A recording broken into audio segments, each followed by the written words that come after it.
और साथ ही साथ हमने ये पॉइंट पढ़ा भी था कि बच्चे का संबंध स्कूल के साथ साथ बाहरी गतिविधियों, बाहरी परिवेश से भी होना चाहिए ताकि उसको अपने समाज और संस्कृति का ज्ञान हो सके। बहुत नॉर्मल पॉइंट है। अगला पॉइंट देखना, इंपॉर्टेंट पॉइंट है, मैं आपको स्टार मार्क करके बता रहा हूं।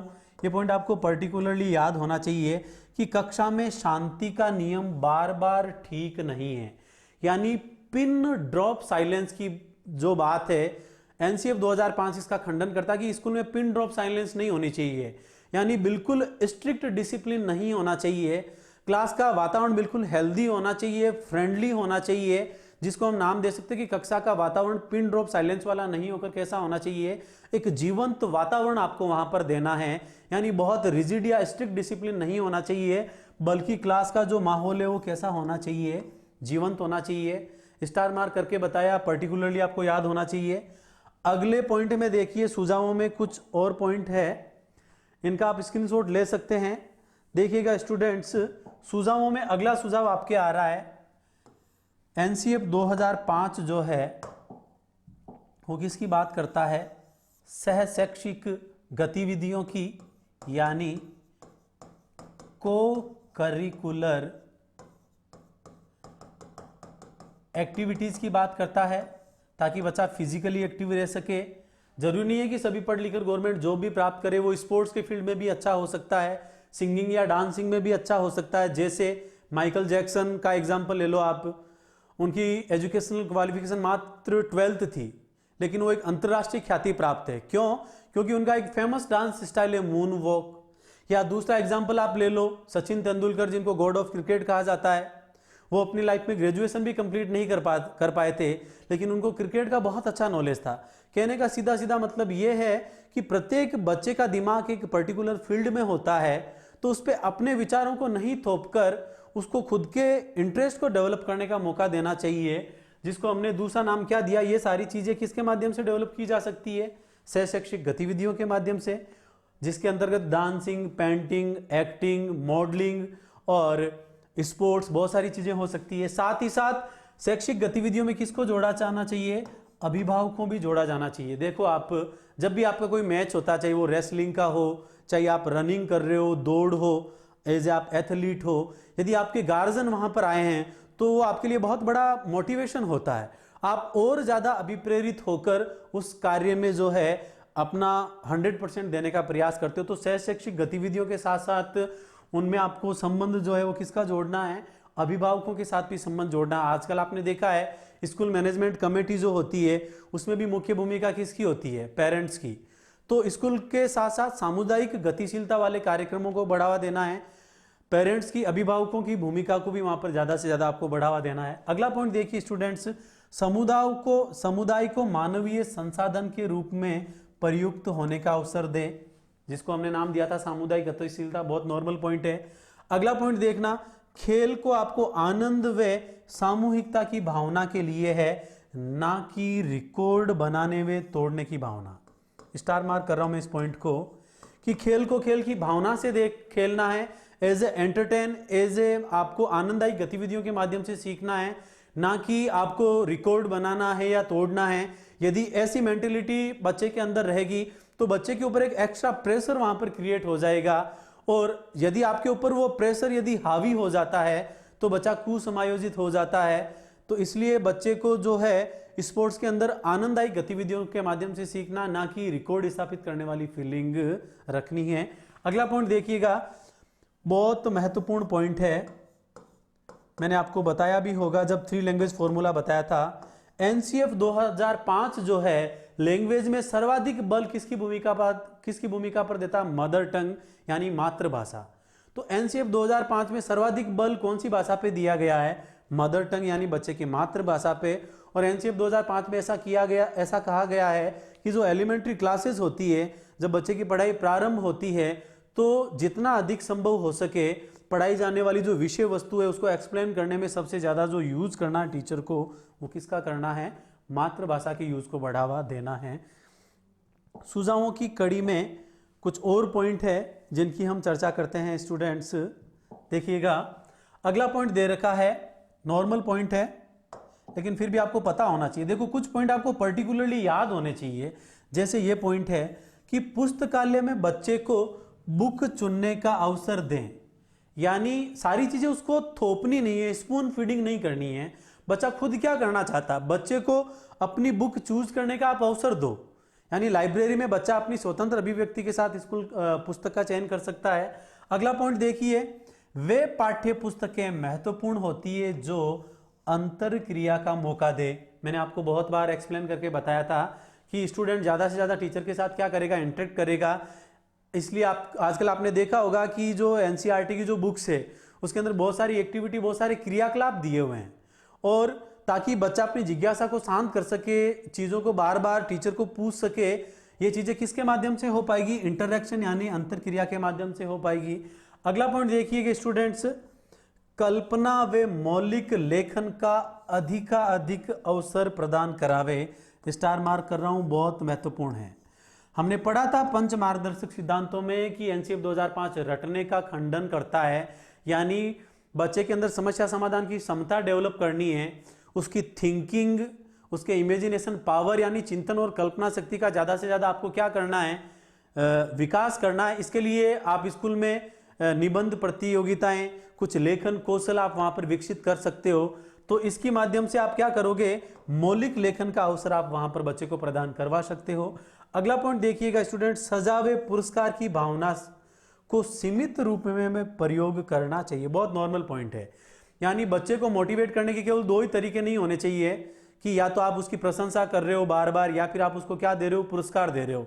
यानी पुरस्कार का लोभ हमेशा आपको बच्चे को नहीं देना, आपको अलग अलग तरीके सिखाने के लिए वहां पर यूज करने हैं।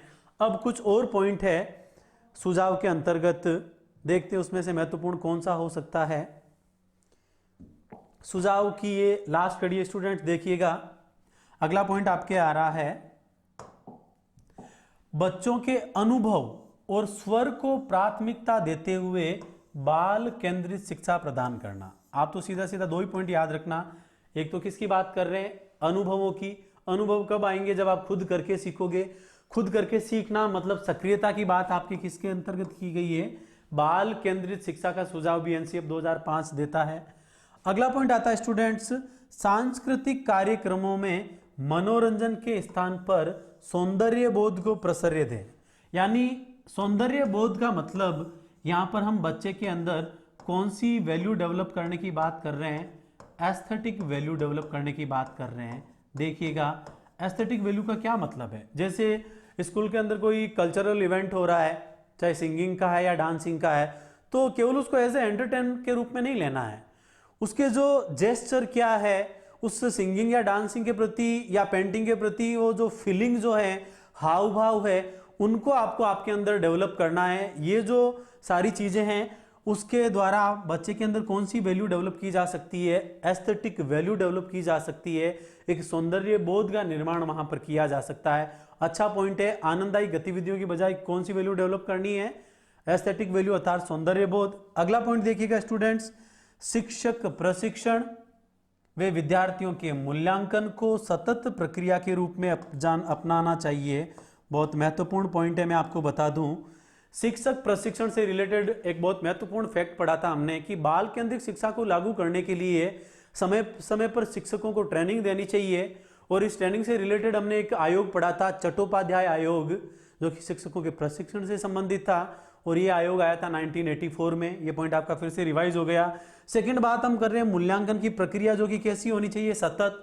हमने पढ़ा था कॉन्टिन्यूअस एंड कॉम्प्रिहेंसिव इवेल्युएशन, यानी बच्चे का समय समय पर सतत और समग्र रूप से मूल्यांकन होना चाहिए, ताकि बच्चा निरंतर क्या रहे, क्रियाशील रहे, एक्टिव रहे। और सुझाव में हम लास्ट पॉइंट पढ़ने जा रहे हैं कि शिक्षक को एकेडमिक इंस्टीट्यूशन व नवाचार आदि समय समय पर पहुंचाए जाने चाहिए। ये हम पॉइंट पढ़ चुके हैं कि शिक्षा पद्धति में हमेशा आपको किसको बढ़ावा देना है, इनोवेशन को, नई नई टेक्नोलॉजी को, प्रौद्योगिकी को आपको बढ़ावा देना है। चाहे वो शिक्षण विधि हो, चाहे टीचिंग लर्निंग मटेरियल हो, चाहे वो पैनल डिस्कशन हो, टीम टीचिंग हो, या अभिक्रमित अनुदेशन हो, ये सारी चीज़ें जो है इनकी हम बात किसके रूप में करते हैं कि एनसीएफ 2005 किसको बढ़ावा देता है स्टूडेंट्स, नवाचार को बढ़ावा देता है।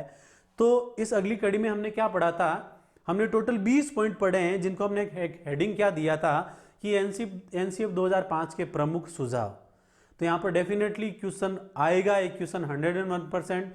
क्वेश्चन की लैंग्वेज क्या होगी कि निम्न में से कौन सा सुझाव एनसीएफ 2005 से संबंधित नहीं है। तो 20 पॉइंट आपको रफली पढ़ने हैं, इनमें से कम 10 से 12 पॉइंट आपको बहुत अच्छे से टिप्स पे आपको याद होना चाहिए, उनकी समझ आपके अंदर विकसित होनी चाहिए। इसी अगली कड़ी में हम आगे बात करते हैं स्टूडेंट्स। अगला पॉइंट अपना जो यहाँ पर आ रहा है वो पॉइंट स्टूडेंट्स अपने आ रहा है करिकुलम का, पाठ्यक्रम का।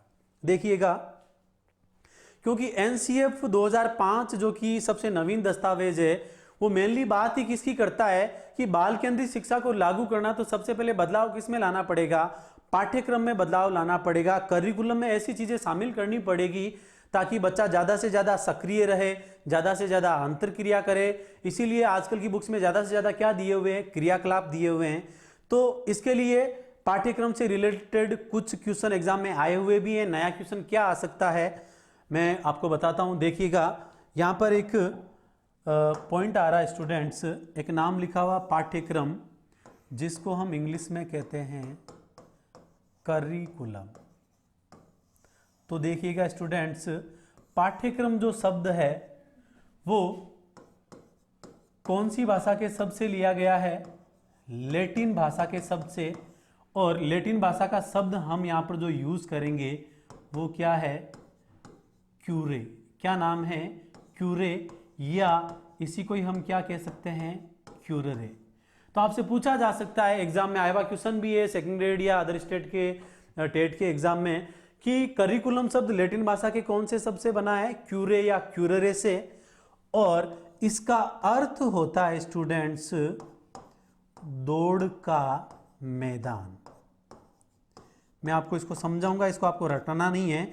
लैटिन भाषा का शब्द क्या है, क्यूरे या क्यूररे, जिसका अर्थ क्या है, दौड़ का मैदान।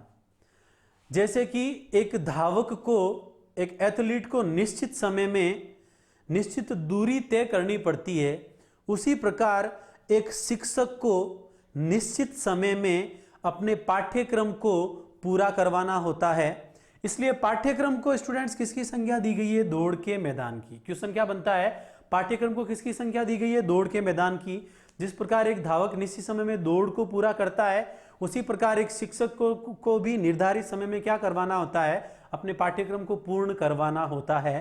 तो इससे संबंधित एक बहुत ही परिभाषा अच्छी आ रही है, देखिएगा, नाम आ रहा है फ्रोबेल का।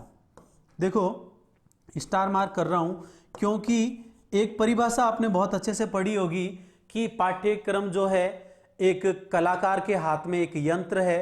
कलाकार का मतलब यहां पर शिक्षक से है, यंत्र का मतलब यहां पर किससे है, पाठ्यक्रम से। कि पाठ्यक्रम एक कलाकार के हाथ में एक यंत्र है जिसके द्वारा वे अपनी चित्रशाला में यानी अपनी स्कूल में अपनी सामग्री यानी अपने स्टूडेंट्स को एक माध्यम के द्वारा संचालित करता है। माध्यम यहां पर क्या हो गया, पाठ्यक्रम। यानी टीचर के अंदर क्या मतलब, स्कूल के अंदर क्या होता है, करिकुलम में हम मेनली 3 चीजों को शामिल करते हैं स्टूडेंट्स। मैं आपको यहां पर एक ट्रायंगल के माध्यम से बता रहा हूं। एक तो हम यहां पर बात किसकी कर रहे हैं, स्टूडेंट की। दूसरा हम यहां पर बात किसकी कर रहे हैं, टीचर की। और तीसरा हम यहां पर बात किसकी कर रहे हैं, करिकुलम की। तो आपको बताओ, तो कनिंघम की यह परिभाषा भी है कि पाठ्यक्रम एक कलाकार के हाथ में एक यंत्र है। यानी कलाकार यहां पर कौन है, टीचर। यंत्र यहां पर कौन है, करिकुलम यानी पाठ्यक्रम, जिसके अंतर्गत वे अपनी चित्रशाला में, चित्रशाला मतलब स्कूल, अपनी चित्रशाला में अपनी सामग्री, सामग्री यहां पर कौन हो जाएगा, स्टूडेंट्स, विद्यार्थी हो जाएंगे। अपनी चित्रशाला में अपनी सामग्री को अपने माध्यम से डालता है। तो यहां पर यंत्र और माध्यम दोनों क्या हो जाएगा, करिकुलम हो जाएगा। इसको हम सीधे सीधे शब्दों में कनिंघम की परिभाषा के रूप में भी कह सकते हैं। तो आपसे पूछा जा सकता है कि इसका करिकुलम का जो एनसीएफ 2005 का जो ट्रायंगल है उसमें कौन सा शामिल नहीं है। तो 3 चीजें, टीचर, स्टूडेंट, यानी टीचर स्टूडेंट को क्या पूरा करवाएगा, करिकुलम। और करिकुलम को संज्ञा किसकी थी, दौड़ के मैदान की, जिसको निश्चित समय में क्या करना है, पूरा करना है। और यहां पर कलाकार कौन था, शिक्षक। सामग्री कौन थी? स्टूडेंट। चित्रशाला कौन था? स्कूल। और यंत्र या माध्यम दोनों ही आपके क्या थे? करिकुलम। तो मैं आपको यहाँ पर लिख देता हूँ अलग से, करिकुलम को यहाँ पर किसकी संख्या दी गई है? किसकी संख्या दी गई है? यंत्र या माध्यम की। तो ये परिभाषा से तो आप परिचित थे, लेकिन डेफिनेटली यहाँ से क्वेश्चन बन सकता है। अब यहाँ पर एक्स्ट्रा क्वेश्चन मैं आपके यहाँ लेके आया हूँ फ्रोबेल का। फ्रोबेल की एक परिभाषा है कि पाठ्यक्रम समस्त मानव जाति के गुणों का सार है। तो पाठ्यक्रम को समस्त मानव जाति के जो गुणों या क्वालिटीज का सार जो है वो किसने बताया? स्टूडेंट्स, फ्रोबेल ने। तो एक तो परिभाषा किसकी थी? कनिंघम की, कि पाठ्यक्रम को एक निर्धारित समय में एक तय किया जाता, पूरा किया जाता, किसके द्वारा? टीचर के द्वारा, कलाकार, यंत्र में आपको बता चुका हूं। और दूसरी परिभाषा क्या? कि पाठ्यक्रम समस्त मानव जाति के गुणों का सार है। ऐसा किसने कहा है? फ्रोबेल ने। अब इसके अलावा अगले पॉइंट के रूप में, तो अगला पॉइंट हमने क्या पढ़ा था? सुझाव के बाद में पाठ्यक्रम का। पाठ्यक्रम के बाद में स्टूडेंट्स अगली कड़ी में जो हम बढ़ते हैं, और ये अपना बहुत ही महत्वपूर्ण तथ्य है, इसके बाद में हम क्वेश्चंस की प्रैक्टिस करेंगे। जो लास्ट 10वां या 11वां पॉइंट जो अपना आता है एनसीएफ 2005 से रिलेटेड, वो है स्टूडेंट्स एनसीएफ 2005 के शिक्षण सूत्र। यानी यहां पर हम बात करने जा रहे हैं शिक्षण सूत्रों की, टीचिंग मैगजीम्स की। जो सबसे महत्वपूर्ण क्वेश्चन जो आपका बनता है मैं आपको बता चुका हूं। देखो यहां पर हम कुल कितने शिक्षण सूत्रों की बात करेंगे? एनसीएफ में 10 शिक्षण सूत्रों की बात करेंगे, जिसमें सबसे महत्वपूर्ण आपके कौन सा रहेगा? पहला और 10वां। मैंने पहले भी चर्चा की थी कि बहुत सारे शिक्षण सूत्र हम पढ़ेंगे एनसीएफ 2005 के अंतर्गत, लेकिन उसका आधार किसको माना गया है? ज्ञात से अज्ञात, जो कि पहला पॉइंट है। और दूसरा इसका आधार किसको माना गया? मूर्त से अमूर्त की ओर। ये दो पॉइंट आपको बहुत अच्छे से याद होने चाहिए। कैसे? मैं आपको इनको एक्सप्लेन करके भी बता देता हूं। देखो, जब आपने बीएड या बीएसटीसी के दौरान लेसन प्लान दिया था, तब बच्चों को पढ़ाने से पहले आप डायरेक्टली उनसे क्वेश्चन किया करते थे। तो जब पढ़ाया ही नहीं है तो आप क्वेश्चन क्यों कर रहे हो? यानी वो जो क्वेश्चन है वो बच्चों के प्रीवियस नॉलेज, उनके पूर्व ज्ञान के ऊपर आधारित होता था। यानी चीजें बच्चों को वहां पर क्या होती थी? ज्ञात होती थी। फिर उसी को आप कोरिलेट करके आप अपना टॉपिक डिक्लेयर करते थे, उसको नवीन सामग्री से जोड़ते थे जो कि बच्चे को ज्ञात नहीं होती थी। आप अपने टॉपिक को डिक्लेयर करते थे, देन एक्सप्लेन करते थे, फिर वो बच्चों को कितना समझ में आया। यानी हम कौन से शिक्षण सूत्र की अनुपालना करते हैं? ज्ञात से अज्ञात की ओर। पहले कुछ चीजें बच्चों को जो प्रीवियस नॉलेज होता है उसी के आधार पर वो क्या करता है? नवीन ज्ञान की प्राप्ति करता है। तो पूर्व ज्ञान का संबंध किससे होता है? ज्ञात से।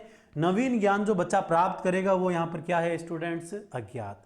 दूसरा देखिएगा यहां पर मूर्त और अमूर्त। हम बच्चे को जो विषय वस्तु, जस्ट ए सेकेंड, सॉरी, हम जो बच्चे के सामने जो विषय वस्तु जो प्रस्तुत करते हैं वो किस रूप में प्रस्तुत करते हैं? सबसे पहले उसके सामने मूर्त रूप से। आपको पता होना चाहिए बच्चे में सबसे पहले मूर्त चिंतन का प्रारंभ होता है। बच्चा अपनी ज्ञानेंद्रियों के माध्यम से सीखता है, प्रत्यक्षीकरण के माध्यम से सीखता है या मूर्त प्रत्यक्षीकरण के माध्यम से सीखता है।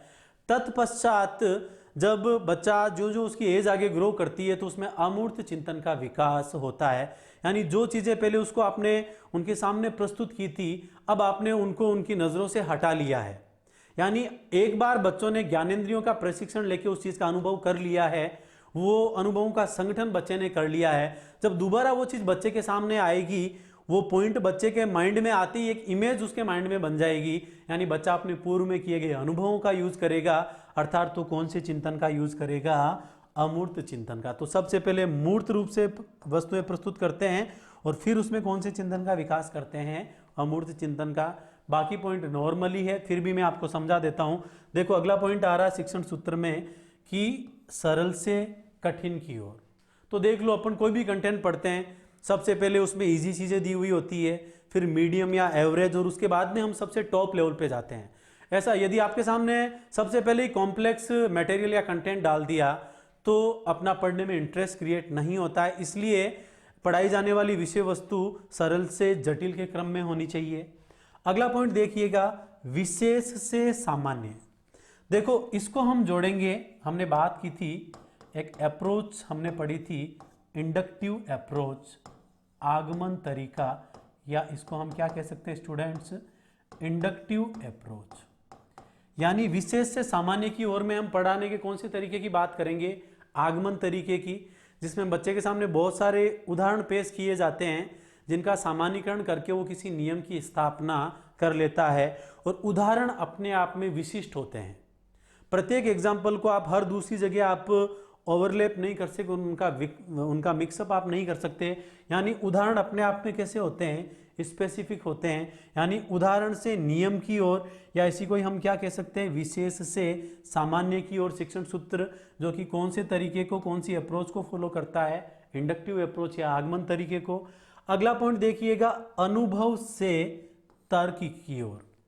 आपने पहले किसी चीज को करके सीखा, आपको अनुभव की प्राप्ति हुई, अब उसी चीज को जो है आप तर्क वितर्क के माध्यम से बच्चों के सामने आप एक्सप्लेन कर सकते हो। यानी ये कौन से शिक्षण सूत्र की बात कर रहा है, अनुभव से तर्क की ओर। बहुत सिंपल है। अगला पॉइंट देखिएगा, from whole to part. Whole to part का मतलब यहां पर किससे, पूर्ण से अंश की ओर। अलग से याद रखना, पूर्ण से अंश की ओर, इसकी बात जो है वो मुख्य रूप से आप कौन सी कम्युनिटी में पढ़ते हो, गेस्टाल्ट संप्रदाय में। कौन सी कम्युनिटी के अंदर हम इसकी जानकारी लेते हैं स्टूडेंट्स, गेस्टाल्ट कम्युनिटी। कोहलर की थ्योरी पढ़ते हैं ना, जिसके अंतर्गत हम पढ़ते हैं साइकोलॉजी में गेस्टाल्ट संप्रदाय। तो गेस्टाल्ट संप्रदाय, गेस्टाल्ट का अर्थ ही क्या होता है, गेस्टाल्ट जर्मन भाषा का शब्द है जिसका अर्थ है पूर्ण, पूर्णाकार या समग्र। तो सबसे पहले बच्चा किसके रूप में सीखता, पूर्ण के रूप से, फिर उसको पार्ट के रूप में वहां पर बच्चा सीखता है। जैसे मैं आपको एग्जाम्पल के माध्यम से समझा दूं, छोटी क्लासों में आपके एक टॉपिक दिया हुआ था एटॉमिक स्ट्रक्चर, परमाणु संरचना। तो आपको एटम्स के बारे में, परमाणु के बारे में यदि आपको समझाना है तो इसको हम कैसे समझा सकते हैं कि सबसे पहले आपने एक परमाणु का डायग्राम बनाया। जैसे मैं आपको इधर बना के बता देता हूं। जैसे ये परमाणु है और ये परमाणु का क्या है, नाभिक है। परमाणु के नाभिक में स्टूडेंट्स क्या होता है, प्रोटॉन और न्यूट्रॉन, और इसके बाहरी क्लासों में कौन चक्कर लगाता है, इलेक्ट्रॉन। यानी परमाणु एक नाम है, यानी वो नाम किसको इंडिकेट करता है, पूर्ण को। अब इस परमाणु के नाभिक में क्या पाए जाते हैं, प्रोटॉन और इलेक्ट्रॉन, और इसकी बाहरी कक्षाओं में चक्र कौन लगाता है, इलेक्ट्रॉन। यानी प्रोटॉन के अंदर हम कितनी चीजों को पढ़ते हैं, परमाणु के अंदर हम कितनी चीजों को पढ़ते हैं, प्रोटॉन, इलेक्ट्रॉन और न्यूट्रॉन को। तो ये जो तीन चीजों को हम अलग अलग से पढ़ते हैं, यानी हम यहाँ पर बात किसकी कर रहे हैं, अंश। यानी ये पूर्ण से अंश की ओर सीखने की बात करता है, और इसकी मुख्य रूप से बात कौन सी कम्युनिटी करती है, गेस्टाल्ट कम्युनिटी। सेकेंड थिंग, बहुत इंपॉर्टेंट पॉइंट है, विश्लेषण से संश्लेषण की ओर। देखिएगा, मैं आपको रीड के माध्यम से आपको समझाऊंगा। जैसे अभी आप रीड की तैयारी कर रहे हैं, तो इसके लिए आप एनसीईआरटी की बुक्स पढ़ रहे हैं, कोचिंग के नोट्स भी आप पढ़ रहे हैं, साथ ही साथ आप टेक्स्ट बुक या रेफरेंसेस बुक का भी आप सहारा ले रहे हैं। यानी एक ही टॉपिक को आपने तीन या चार अलग अलग जगहों से आपने पढ़ा, ठीक है। फिर चार जगहों का मैटर आपने कलेक्ट कर लिया। यानी सबसे पहले आपने चार अलग अलग जगहों से आपने पढ़ा, यानी आपने उन चीजों का क्या किया, विश्लेषण किया, और उसमें से जो काम की चीजें थी उनको एक साथ आपने क्या कर लिया, आपने कंसाइज कर लिया, आपने कंबाइंड कर लिया, आपने समराइज कर लिया। यानी आपने उन चीजों को एक साथ इकट्ठा करके आपने क्या कर लिया, संश्लेषण। यानी सबसे पहले आप विश्लेषण करते हो, उनको अलग अलग पार्ट के अंदर आप समझते हो, फिर उनको एक साथ जब आप कंक्लूड कर देते हो तो उसको हम क्या कहते हैं, संश्लेषण करना। महत्वपूर्ण पॉइंट था। अगला पॉइंट देखिएगा स्टूडेंट्स, प्रत्यक्ष से अप्रत्यक्ष की ओर। सबसे पहले हम चीज के डायरेक्ट कांटेक्ट में आते हैं, फिर उसके बारे में जो इनडायरेक्टली कौन सी चीजें जुड़ी हुई होती है उनकी जानकारी हम लेते हैं। बहुत नॉर्मल पॉइंट है। अगला पॉइंट देखिएगा, अनिश्चित से निश्चित की ओर। इसको आपको रटना नहीं है, समझना है। यहां पर अनिश्चित से निश्चित की ओर का क्या मतलब है। देखो, स्टूडेंट को मान लो कोई कंटेंट या कोई टॉपिक या सब टॉपिक समझ में नहीं आया, यानी वो वहां पर क्या हो गया है, अनिश्चित हो गया है। तो ऐसी कंडीशन में वो किसकी शरण में जाएगा, टीचर की शरण में जाएगा। वहां पर अपनी जिज्ञासाओं को वो शांत करेगा, किसके माध्यम से, इंटरेक्शन के माध्यम से। मैंने आपको बताया भी था कि स्टूडेंट एज एक्टिव लर्नर होता है, लेकिन यदि उसको कोई प्रॉब्लम क्रिएट होती है तो वो टीचर की सहायता ले सकता है। तो अनिश्चितता के संबंध में जब उसको निश्चितता की ओर जाना होगा तो वहां पर सुविधा प्रदाता, सहजकर्ता यानी सुगम करता है, टीचर की सहायता लेगा। यानी वो अनिश्चितता से किस ओर जाएगा स्टूडेंट्स, निश्चितता की ओर जाएगा। अगला पॉइंट आपके आ रहा, स्थूल से शून्य सूक्ष्म की ओर। है ना। तो इसको हम दूसरे पॉइंट में मूर्त से अमूर्त की ओर भी एक्सप्लेन कर सकते हैं। स्थूल से सूक्ष्म में हम जो मुख्य तौर से बात करेंगे, यहां पर आपके एक पॉइंट पूछा जा सकता है, यहां पर हम बात करेंगे इंद्रियों की, या इसी को हम ज्ञानेंद्रियां भी कह सकते हैं, या इसी की जगह हम इंग्लिश में वर्ड क्या यूज कर सकते हैं, सेंसेस। यानी जो चीज आपने इंद्रियों का या खुद अनुभव करके सीखा है, यानी ज्ञानेंद्रियों के द्वारा प्राप्त किया हुआ ज्ञान लंबे समय तक प्रभावी रहता है। यानी आपने कोई चीज खुद देखी है, सुनी है, उसको स्पर्श किया है, उसके आप डायरेक्ट कांटेक्ट में आए हैं, तो वो चीज आपको ज्यादा से ज्यादा प्रभावित करेगी, लंबे टाइम तक प्रभावित रहेगी, जिसको हम दूसरी भाषा में क्या कहते हैं, स्थूल से शून्य सूक्ष्म की ओर। तो देखिएगा स्टूडेंट्स, ये 10 शिक्षण सूत्र थे जिनका जिक्र हमने एनसीएफ 2005 के अंतर्गत किया था। लेकिन इन 10 में सबसे महत्वपूर्ण क्वेश्चन क्या बनता है, इन सभी का आधार क्या है, ज्ञात से अज्ञात तथा मूर्त से अमूर्ति और शिक्षण सूत्र पर एनसीएफ 2005 ने सर्वाधिक बल दिया है। डेफिनेटली सीधा सीधा आपसे यहाँ पर क्वेश्चन पूछा जा सकता है। ये अपना एनसीएफ 2005 का जो टॉपिक था, जिसको हमने 10 से 11 पॉइंट में एक पार्ट में डिवाइड करके एक एक पॉइंट के रूप में मैंने आपको अच्छे से एक्सप्लेन किया है। और अब इसकी लास्ट कड़ी में मैंने कुछ क्वेश्चंस आपके डाले हैं, जिससे आपकी एक ऑब्जेक्टिव अप्रोच डेवलप हो जाएगी। तो इसकी अंतिम कड़ी में कुछ क्वेश्चन है जिनको हम सोल्व करते हैं स्टूडेंट्स। देखिएगा, कुछ क्वेश्चंस है, जैसे आप खुद आंसर देने की कोशिश करना। एक क्वेश्चन दिया हुआ है, निम्नलिखित में से कौन सा कक्षा कक्ष में पाठ्य पुस्तक की भूमिका का सबसे अच्छा वर्णन है। तो पहले तो क्वेश्चन को समझो। क्वेश्चन में बात किसकी कर रहा है कि पाठ्य पुस्तक के अंदर किस चीज का वर्णन किया गया है। बहुत महत्वपूर्ण पॉइंट है, देखना जब आप इसके क्वेश्चन करोगे, केवल फैक्ट याद करने से एनसीएफ में काम नहीं चलता है। पूरा ये कॉन्सेप्चुअल पॉइंट है और कॉन्सेप्ट के बेस पे यहां पर क्वेश्चन पूछे जाते हैं। तो देखिएगा, पाठ्य पुस्तक की भूमिका में पहला पॉइंट दे रखा है, वे राष्ट्र के एक राज्य में सीखने में एक रूपता बनाए रखता है। कुछ पॉइंट ये सही लग रहा है। आगे के पॉइंट देखते हैं, वे अध्ययन के पाठ्यक्रम के बारे में शिक्षकों और माता पिता को मार्गदर्शन प्रदान करते हैं। इसका कोई मतलब नहीं है, यह पॉइंट नहीं होगा यहां पर। वे संसाधन संदर्भ में सबसे आवश्यक शिक्षण संसाधन बनते हैं। और अगला पॉइंट आ रहा है, वे कक्षा में उपलब्ध संसाधन और संदर्भ सामग्री में से एक है। तो इसका आंसर हो जाएगा स्टूडेंट्स ऑप्शन 4। देखो, सीधा सीधा आपको पॉइंट याद रखना है। ये 4 ऑप्शन देख लिया आपने।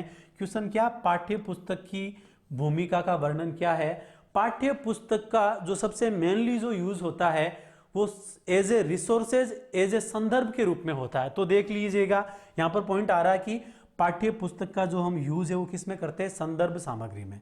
तो याद रखना स्टूडेंट, पाठ्य पुस्तक में आपको मेन पॉइंट याद क्या रखना है कि इसकी सबसे महत्वपूर्ण भूमिका किसके रूप में होती है, as a resources, as a references, यानी एक संदर्भ सामग्री के रूप में पाठ्य पुस्तकें यूज की जाती है। और संदर्भ सामग्री को ही हम दूसरा नाम क्या दे सकते हैं, उपलब्ध संसाधन। भाई कोई भी पॉइंट आप पढ़ रहे हो तो उसके लिए आपके पास उपलब्ध संसाधन क्या क्या है, रेफरेंसेस क्या क्या है, संदर्भ आपने क्या क्या लिया है, उसका सीधा संबंध किससे होता है, टेक्स्ट बुक से। आशा करता हूं आपको समझ में आया होगा। बहुत महत्वपूर्ण पॉइंट था। इसमें सबसे ज्यादा कंफ्यूज आपको पहला पॉइंट कर रहा है कि ये राष्ट्र और राज्य में सीखने में क्या बनाए रखता है, एक रूपता। ये पॉइंट आपको इसलिए कंफ्यूज करता है क्योंकि पूरे राष्ट्र में जो देश में जो है पाठ्यक्रम कैसा है, एक जैसा। लेकिन इसकी बात हम यहां पर ये नहीं कर रहे। यहां पर मुख्य मुद्दा क्या है, पाठ्य पुस्तक को हम यूज किस में करते हैं, एक संदर्भ सामग्री के रूप से करते हैं। अगला क्वेश्चन देखते हैं स्टूडेंट्स इस कड़ी में। देखिएगा, एक क्वेश्चन दिया हुआ है, एनसीएफ 2005 अनुशंसा करता है कि 25 से 40% प्रश्न इस पर आधारित होंगे। देखो, क्वेश्चन अलग अलग टाइप के होते हैं, जैसे objective type, short answer type, very short answer type और ऐसे टाइप क्वेश्चन, अलग अलग टाइप के क्वेश्चन होते हैं। इनमें से सबसे ज्यादा वेटेज की बात एनसीएफ 2005 में किसकी की गई है, तो याद रखना एनसीएफ 2005 में यह बात की गई है कि पाठ्यक्रम में 25 से 40% जो क्वेश्चन हैं वो किस टाइप के होने चाहिए। तो याद रखना स्टूडेंट, इसका आंसर हो जाएगा शॉर्ट आंसर टाइप, या जिसको हम हिंदी में क्या कहेंगे, लघु उत्तर प्रकार। तो याद रखना, आपसे पूछा जा सकता है कि सबसे ज्यादा वेटेज किसको दिया गया है, शॉर्ट आंसर टाइप क्वेश्चन को, लघु उत्तरात्मक प्रकार के प्रश्नों को, या आपसे ये पूछा जा सकता है कि शॉर्ट आंसर टाइप के क्वेश्चन को कितना वेटेज दिया गया, 25 से 40%। महत्वपूर्ण क्वेश्चन है। क्वेश्चनों की इस अगली कड़ी में स्टूडेंट्स हम बात करते हैं। देखिएगा, एक नाम आ रहा है, राष्ट्रीय पाठ्यचर्या की रूपरेखा 2005 में गुणवत्ता यानी क्वालिटी के जो आयाम हैं, उस शीर्षक के अंतर्गत सबसे अधिक महत्व किसको दिया गया है। देखो, हमने यहां पर भौतिक संसाधनों की बात की थी, लेकिन इसके साथ साथ शिक्षित एवं अभिप्रेरित अध्यापकों की भी हमने बात की थी। बालकों के लिए ज्ञान के संदर्भ में संरचित अनुभवों की भी हम बात करते हैं, और बालकों के लिए संरचित अनुभव एवं पाठ्यक्रम सुधार। अब देखो, इसका आंसर हो जाएगा स्टूडेंट ऑप्शन डी। देखो, क्वेश्चन की लैंग्वेज पढ़ो, ये चारों के चारों पॉइंट एनसीएफ 2005 से ही रिलेटेड है, लेकिन यहां पर ये आपसे क्या पूछ रहा कि एनसीएफ 2005 सबसे अधिक महत्व, सर्वाधिक महत्व किसको देता है। तो मैंने आपको बताया था कि बच्चा खुद करके सीख के अपने अनुभव प्राप्त करता है और उनका वो क्या करता है, संगठित करता है। साथ ही साथ बाल केंद्रित शिक्षा को लागू करने के लिए पाठ्यक्रम में आपको क्या करना पड़ेगा, बदलाव लाना पड़ेगा। तो सर्वाधिक महत्व वाला पॉइंट कौन सा हो जाएगा स्टूडेंट, बालकों के लिए संरचित अनुभव। संरचित का मतलब बच्चे द्वारा कलेक्ट किए गए अनुभव, अनुभवों का संगठन, और साथ ही साथ हम यहाँ पर किसकी बात कर रहे हैं, पाठ्यक्रम में सुधार की। बहुत महत्वपूर्ण क्वेश्चन था, अच्छे से याद करना। क्वेश्चनों की इस अगली कड़ी में हम बात करते हैं स्टूडेंट्स। अगला क्वेश्चन आप देखिएगा। देखो, एनसीएफ 2005 के अनुसार स्कूलों में गणित शिक्षा का एक मुख्य लक्ष्य है। मैंने आपको बताया था